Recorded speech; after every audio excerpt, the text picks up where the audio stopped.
What's up, y'all? Good morning. I am Omi Bell, and here I am with today's news. Are y'all ready for today's news? And make sure you join me. You can join me 5 days a week. Now, the timing I'm trying to get right, but sometimes between 9 a.m. and 11 a.m., I'll be bringing out the news. So thank you for joining me. Here we go. Let's get right into it. What is happening in today's news? Now, if you see me with a little bit of a delay, it's because Instagram Live actually goes like live a few minutes after you go live here for me to stream to YouTube. So I apologize. And you can fast forward a few seconds to get right down to it. Here is today's news. Here we go. Today is August the 2nd, 2024. Americans released in Russian prisoner swap are back in the U.S. 16 political prisoners who were detained in Russia for years were released in a historic prisoner swap between the United States, Russia, and other European countries.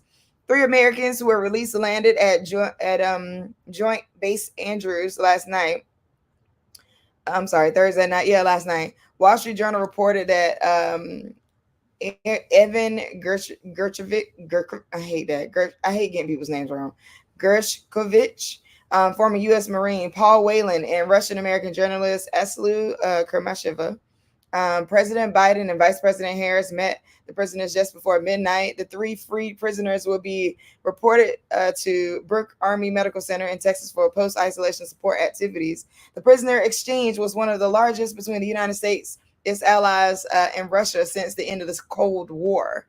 The U.S. National Security Advisor said America will also try to free Mark Fogel, a U.S. citizen still held in Russia, and other Americans held in Syria, Afghanistan, and elsewhere. Republicans block a bill that would have cut taxes for families. A bipartisan bill expanding the child tax credit died in the Senate on Thursday after overwhelming opposition from Republicans who feared to give the Democrats a majority win ahead of the election. The bill's authors, Democratic Senator Ron Wyden and Republican Senator Jason Smith, said the legislation would help 16 million kids from low-income families and lift 500,000 out of poverty. Ohio Senator J.D. Vance was not in attendance for the vote. Some families with two children would see a tax benefit increase of almost $1,000. The bill would also included several sweeteners for Republicans, including business tax breaks for research and development expenses. The legislation would also crack down on abuse of the Employee Retention Tax Credit, or ERTC, a program from the early days of the COVID-19 pandemic that encouraged business owners to keep workers on company payrolls. That is not right. Minnesota Senator Tina Smith said, if these folks are so pro-family, then why aren't they supporting paid family and medical leave? If they believe in families, why are they not supporting the child tax credit? Biden, I reported on this yesterday, but it was late in the afternoon, so you may have missed it. Biden administration begins paying out billions of dollars to farmers who face discrimination. On Wednesday, the Biden administration said that it had started dispersing $2 billion to thousands of farmers who face discrimination. The payouts come nearly 2 years early after the Inflation Reduction Act of 2022 created a fund to help farmers of any ethnicity who experience discrimination from the federal government when applying for loans or trying to repay their debts. The Biden administration initially created a fund to provide $4 billion of debt relief for Black farmers, but shut down the program amid lawsuits from white farmers. About 60,000 farmers applied for the money under the new program. The Agricultural and Technical Department is making payments to 43,000. The Agriculture Department is making payments to 43,000 farmers across 50 states. With Mississippi and Alabama having the most recipients, the average payout is $82,000. Student loan debt forgiveness. Biden administration to notify 25 million student loan borrowers of debt relief options. This week, the Department of Education sent an email laying out options for how many millions of Americans with student debt could have some or all of the debt canceled this fall. The email is the first step of the Biden-Harris administration's proposed rule for narrowing targeted debt relief. The rule is a backup plan after President Biden initial effort to cancel debt for 43 million people was overturned by the Supreme Court last summer. If it's implemented as a draft and survives expected Republican-led lawsuits, it could give some debt relief to 25 million people on top of the nearly 4.8 million people that have already had their debt canceled under Biden's tenure. Most of the people who the administration is reaching out to have runway interest or have been paying their debt for over 2 decades. Some people would get up to 20,000 of their interest canceled, while those who make below a certain income, which is 120,000 as a single person or 240,000 as a married couple, would get their entire runway interest canceled. Donald Trump wants to stop taxing Social Security benefits. Here's what that could mean for seniors. A few weeks after promising to eliminate taxes on tips, former President Donald Trump has unveiled a second proposal for targeted tax relief. The beneficiaries this time will be senior citizens, who he posted should not pay taxes on Social Security. While lifting the tax would benefit many older Americans for a little while, the proposal would harm the popular entitlement program, as well as Medicare and the federal budget. If Trump and Congress don't come up with a way to replace the lost revenue, over time, many seniors could ultimately hurt if Social Security and Medicare's trust funds run dry sooner and benefits have to be cut. Currently, seniors don't owe taxes on their benefits if they earn less than $25,000 per individual and $32,000 per married couple. Above that threshold, they may have to pay income tax on up to 50% of their benefits, with revenue going to the Social Security Retirement Trust Fund. Any changes to tax law will need to go through Congress. Social Security benefits began being taxed in 1984 as a part of the last major federal overhaul to shore up the program's finances. Lawmakers renewed push to hold federal officials accountable for civil rights violations. Democratic lawmakers are mounting a new attempt to ensure that federal officials, including thousands of law enforcement officers, can individually get sued for constitutional violations such as the use of excessive force. The legislation will make it clear that a post-Civil War era law that allowed state and local officials to be sued for civil rights violations would also apply to the federal officials. The move comes after the Supreme Court has made it almost impossible to sue federal officials. Most recently, a Supreme Court ruling led to 195 dismissals out of 228 cases against federal officials in the year after its decision. Vice President Kamala Harris delivers eulogy at the funeral for Congresswoman Sheila Jackson Lee. Vice President Kamala Harris delivered a eulogy at Congresswoman Sheila Jackson Lee's celebration of life services in Houston Thursday night. She was the highest-ranking U.S. official at the funeral. Others who spoke included the Reverend Al Sharpton, Attorney Ben Crump, former President Bill Clinton, former Houston Mayor Sylvester Turner, and Dr. Glenda Glover. Democratic House Leader Hakeem Jeffries and former Secretary of State Hillary Clinton were also in attendance. Vice President Harris and Congresswoman Jackson Lee worked together on legislation to recognize Juneteenth as a federal holiday. They were also members of the Alpha Kappa Alpha sorority. Congresswoman Sheila Jackson Lee died of pancreatic cancer on July 19th at the age of 74. All right, we're going to switch up a bit. We're going to go to some other news. Let's look at the tech news. All right, the cure for the... Oh, wait, let me see. Here we go.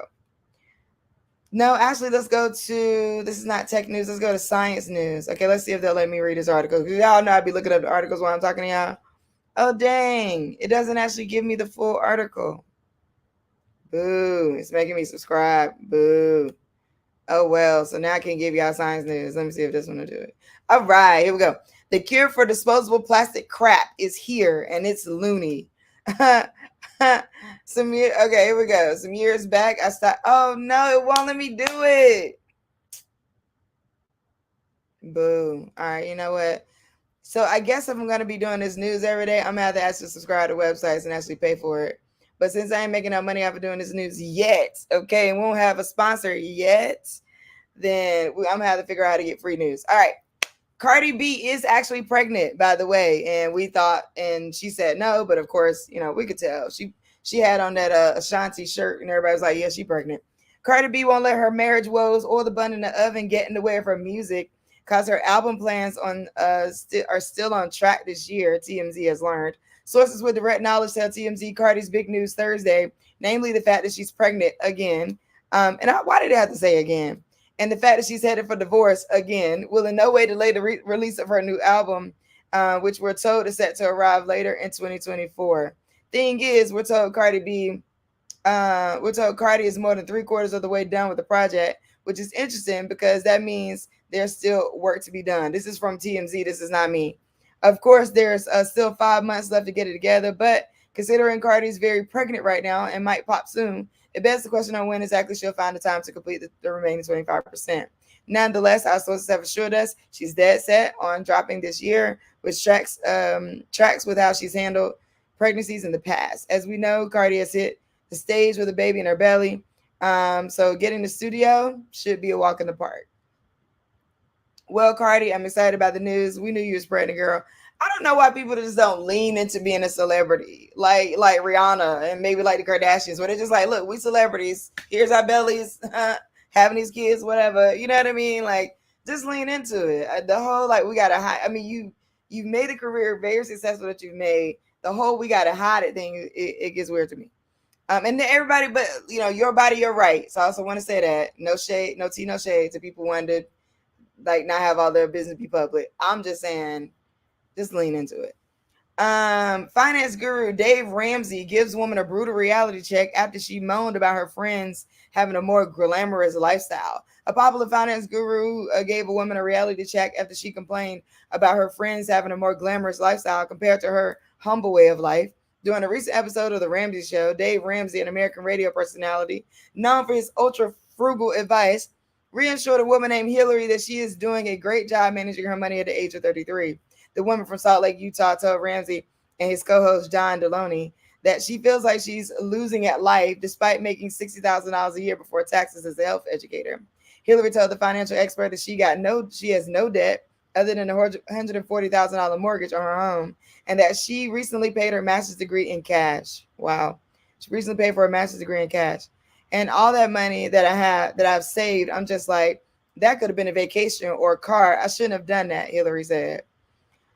Both Ramsey and Deloney immediately disagreed with Hillary and let her know that she's doing something to be proud of in the long run. Ramsey also addressed her main concern about people her age splashing out money for luxury vacations and high-end cars. This is the problem with the millennial, your generation was one of the first ones to really struggle with. He then referred to one of the books his daughter Rachel Cruz wrote about the power of social media. But ultimately, what he's saying is keeping up with Joneses is not something you need to be doing. And if you are comparing your life to other people and feeling like you're losing because other people they're living better than you, first of all, turn off social media because that it's crazy.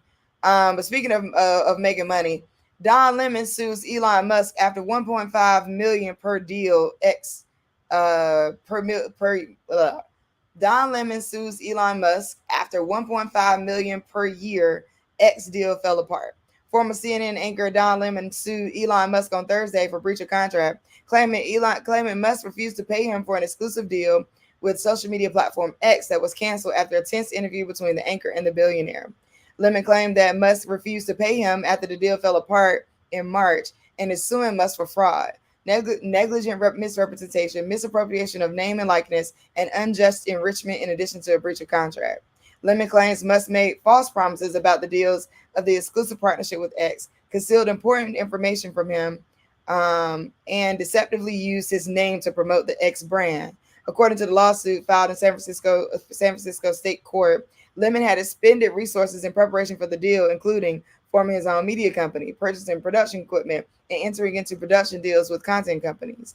The partnership was an agreement to have Lemon host his own shows on X, formerly known as Twitter, in a deal worth $1.5 million annually in addition to advertising revenue, but fell apart after a tense recorded interview with Musk. Forbes has reached out to Musk for comment and X for comment. Musk, who purchased, okay, what did he say? Yada, yada, yada, yada, yada, yada, yada, yada, yada. So it's giving a background. Elon Musk owns X, we know that. Don Lemon was fired from CNN, we know that. So basically, long story short, Don Lemon is suing Elon Musk because there was a deal that they were supposed to have that was worth $1.5 million a year. And after a tense interview that they had together, he pulled it off. Elon Musk pulled it off the table. SNL cast member Punky Johnson quits ahead of the 50th season. After 4 seasons on the late night show, Johnson is parting ways to focus on her own stuff. Punky Johnson will not return to Saturday Night Live as it enters its 50th season, capping a 4-season run on the late night sketch show. In an Instagram post, Johnson, the show's second openly queer Black woman, confirms reports that she wouldn't return to the show after announcing her departure at a live event on Wednesday. Is no bad blood, is no bridges burned, is no hard feelings, the comic said. SNL was a dream I didn't even know I could achieve. Johnson, who made appearances in the 2023 film Bottoms, worked as a repertory player on the show for the past 2 seasons after joining in its 46th season. We wish Punky much joy and success in her next endeavors, and we'll be looking for it. Tom Cruise reportedly will perform a stunt during the Olympic closing ceremony. There's been a lot of buzz about the opening ceremony of the Summer Olympics in Paris, much of the negative side, and deservedly so, at least says this outlet. But it's kind of tapered off a little bit. So how about we shift our focus to the closing ceremony? Because there's an interesting report that suggests that it will feature a nice dose of blockbuster flavor. TMZ Sports is reporting that the movie star and guy who pumps his arm way too fast when he runs, Tom Cruise, is planning some type of stunt spectacular for the closing ceremony. It will help pass the Olympic flag from Paris to LA, which will host the next iteration of the Summer Games in 2028. So let's stay tuned for what he got up his sleeve. Alec Baldwin puts wife and kids to work as former TV dad warns of reality show curse. John at Kate Plus 8 star John Gosling told Alec Baldwin that his reality TV pursuit wasn't a good idea.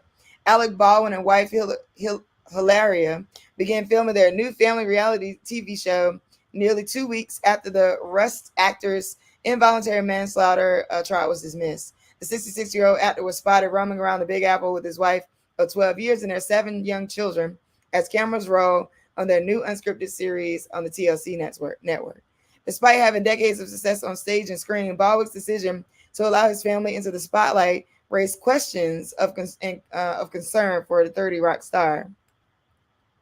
The Baldwin clan looked right at home playing in the park in the Hamptons as cameras rolled on their new series. Alec Baldwin, a black Adidas windbreaker. Alex sported a black Adidas windbreaker and shorts for the family outing with Hilaria, who paired a white crop top with blue floral slacks. The couple has 3 daughters, Carmen, Maria, and Hilaria, in addition to 4 sons, Raphael, Leonardo, Romeo, and Eduardo. Baldwin also has a daughter in Ireland, a daughter named Ireland, with ex-wife Kim Basinger. Former reality TV father John Gosling exclusively told Fox Digital that he doesn't think it's a good idea for Baldwin to risk his fame, fortune, and family, all in the name of ratings. Last up, how a healthy lifestyle after the age of 80 can help you live to 100. Researchers say living a healthy life after the age of 80 improves a person's chance of living to 100. A healthy diet and regular exercise are important components of such plan. Experts say it's never too late to start living healthy. A study published today in the journal JAMA, JAMA Network, Open reports that living a healthy lifestyle, even after the age of 80, can help you live to be 100. Researchers say in China evaluated 1,454 centurions and 3,768 people who died before reaching 100. They reported that the participants with the highest healthy lifestyle scores based on smoking history, exercise routines, and dietary diversity had a significantly higher likelihood of living to 100 compared to those with the least healthy lifestyle behaviors. So there you go. It's never too late to start living healthy, no matter what, how old you are, no matter what year you're in your amazing life, no matter how long you've been on this planet, you can always start living healthy and expand your lifespan. Thank y'all so much for listening. I am Omi Bell. This was today's News with Omi. If you ever miss the news, go over to The Omi Show on YouTube, at The Omi Show on YouTube. Just search that, at symbol The Omi Show, and subscribe to my YouTube channel, and you'll be able to get the news daily. Also, if you follow me on Instagram, thank you so much. I appreciate y'all. Always, when you see me, come on, like and share. Send me some hearts and badges and all those things while you're watching the live, so I can keep this going. And if you are on Instagram, you're not subscribed to my YouTube, be sure you go over to YouTube and subscribe at The Omi Show. I gotta hop on the train and get up out of New York. Thank y'all so much. I appreciate you. Thank you for watching. See you next time. See you tomorrow.